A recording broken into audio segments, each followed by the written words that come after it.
And then on the right, you can see what it looks like today. If you take a walk up there and say, hey, what does that look like? What did the team, what did our staff do here on site with Ramon's help, our quality assurance director, another support mechanism for you all. The room is painted, the room is clean, the machines are clean. Of course, you shouldn't have oil sitting on the floor. That's not good or safe. And then, you know, other things. That yellow stripe, it's not just for aesthetics. That's OSHA compliance. That's federal law. You have to have that major liability in the building when we got there. Today, you don't have that liability, number one. And number two, we're incented with you because, as you know, your staff is on our payroll. They are our responsibility. God forbid something happens in that room, that's our problem. So you're protected twice now. So we're incented to do this work as well as to protect your building. What does it mean moving forward? And this you're going to see in every single picture we're going to show. When your elevator maintenance team, whatever company you have decide to hire, you know, there's a lot out there and you can change that over the years, whatever you want to do. When they walk into that room, they're going to see quickly now, is there an issue? They can see if there's a drop of oil on that floor, is there a problem? They can see if something is frayed. Before, on the left-hand side, it was already dirty and a mess. It's much harder to identify quickly if there's a small issue or an opportunity, right? So this is really a preventative maintenance thing of your building and your equipment. This is one of our best practices that we utilize in every single building. So we can take you up the street to the other buildings and show you the exact same thing. It's a best practice of ours. And Bill, those rooms were not temperature controlled, and now they are, and that's very important because there's high-priced computers in there that control the elevators. Stuart, you're right, and the board approved that, and thank you. I didn't actually include those pictures. We have those as well, but you're right. Those computer boards, that computer equipment and that elevator equipment is extremely expensive. As you all know, you're doing that project. And without the right temperature maintained in that room, particularly in South Florida with the right HVAC system installed, that equipment fries out fast. Mm-hmm. And a lot of folks don't realize that, but what does that mean? At the end of the day, you guys are we've done a lot financially, and Howard can jump in on this, but at the end of the day, it's going to cost every single person on this call money before it should. And that's an increased maintenance or special assessment or whatever, but now we have to replace the equipment. Well, the equipment was supposed to last 10 years, 20 years. Why didn't it last? Well, they didn't have this, and this. So we're trying to mitigate that and protect that, right? But yeah, a great point. As we go through, you're going to have more details, and I encourage you to bring those up. You know, Mary Beth and I talked a few years ago, and it was during a hurricane, and things were going on. This was one of the things I was mentioning. This is your, how should I say, it's one of the most critical systems in the building, right? This is your HVAC system for the building. Southeast Florida, here we are in August. This has to work, obviously. But you can see that the framing on the left-hand side, holding up your equipment, your pumps, was rusting. It was literally getting ready to fall down. Some of that equipment was absolutely damaged, and we had a disaster before we even started after Irma because of this. It's one thing to get hit by a hurricane, but if the framing and the equipment is rusted and not been maintained, and it's not your fault, this goes back 30 years, right? If it hasn't been maintained over 30 years, that's a lot of catch up to do, and guess what's going to happen? You don't even have to have a hurricane. You can have a tropical storm, and there's going to be damage, and now the building's not going to have air conditioning. And now you're going to get into mold and everything else. It's not just uncomfortable. It hurts the building. So you can see. By the way, the bottom pictures for everybody who's looking, the bottom pictures, that's what's causing the vibration on the 19th floor. So you can see how they've tried to at least restore the equipment to its proper look. But I think the fact that they were neglected for such a long period of time is one of the reasons why we're getting that vibration in there.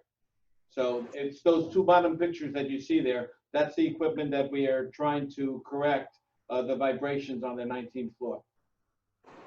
Yes, and that's a perfect point. I heard that recommendation as well on during your meeting. I think they're going in the right direction. Those are big pumps sitting on top. They're circulating all the cold water throughout your entire building to every single unit.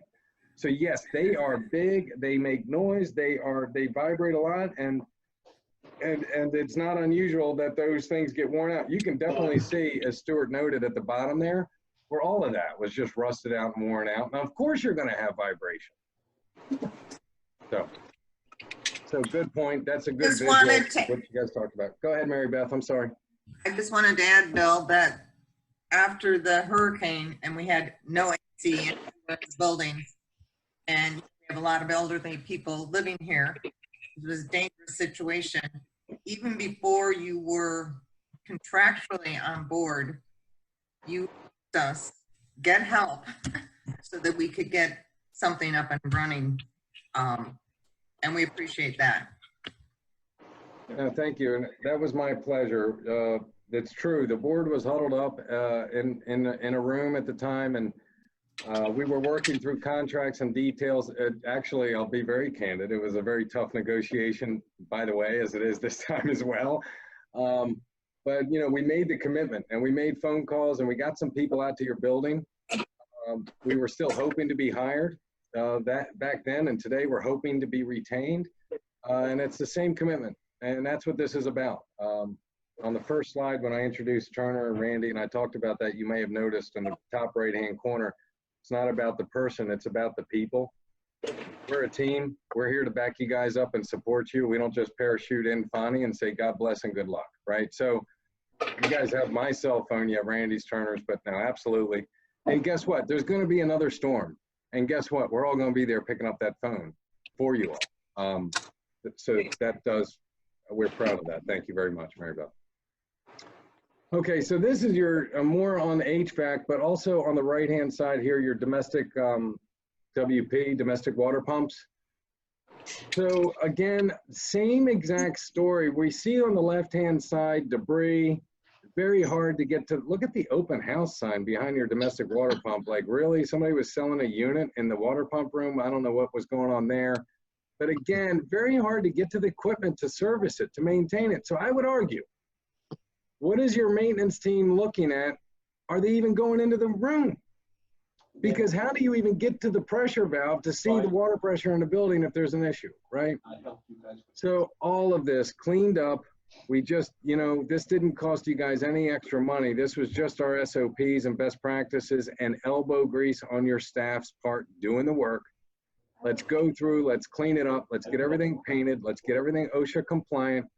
Now you can walk into that room today, you can see the gauges, you can confirm that the equipment is working properly, or if it needs some service or attention, you can confirm that.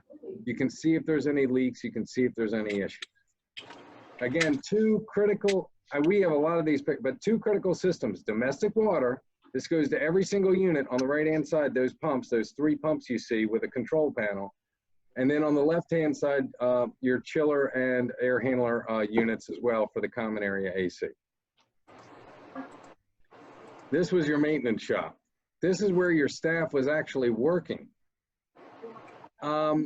Obviously, you can see, just like in your home, you want to have an organized workplace. I think everybody on this call that ever had a job anywhere in the world needed to have an organized office, shop, workplace, and you like to take that home. And we always say that what goes on in the back of the house is what you can expect in the front of the house. So we had to go through and organize this, but you know what else we did? Is the building wasn't sure when we got there what equipment was yours, what tools were yours, what inventory was yours, and what wasn't. If I get here, would that be okay? I don't know if that was a question or Stuart, should I continue? Okay. No, So, yeah, continue. Yeah, so what this is not just, this is a cleaning area. Obviously your staff is going to be more organized and more efficient in the building, but also a complete inventory, right, Fonnie, of everything in that building. And what does your building own? It looks like a mess, and it is. And then you can see it looks a lot better, but what you want to see behind all of that is a lot of money over the years your building has invested in purchasing these tools and equipment. And then, by the way, I go back to safety of your staff. That's the bottom right-hand side. OSHA compliance.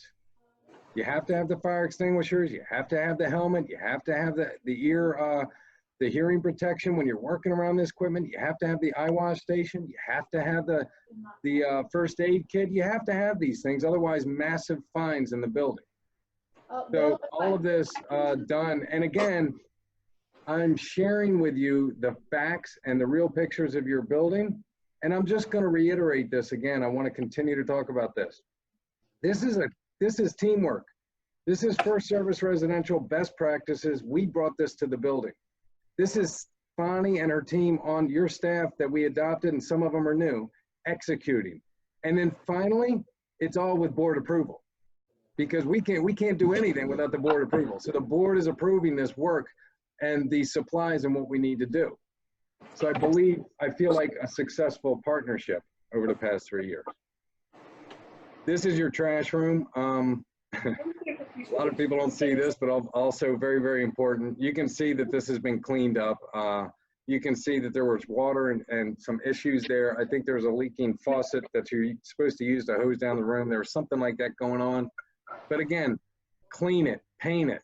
The first place you have rats and infestation and roaches in every single building is if this trash dumpster, what you see here is the bottom of the trash chute. Every time somebody puts something on their hallway down, it goes here. So that's where the infestation always begins. Again, nobody sees this, but critically important to protecting your building.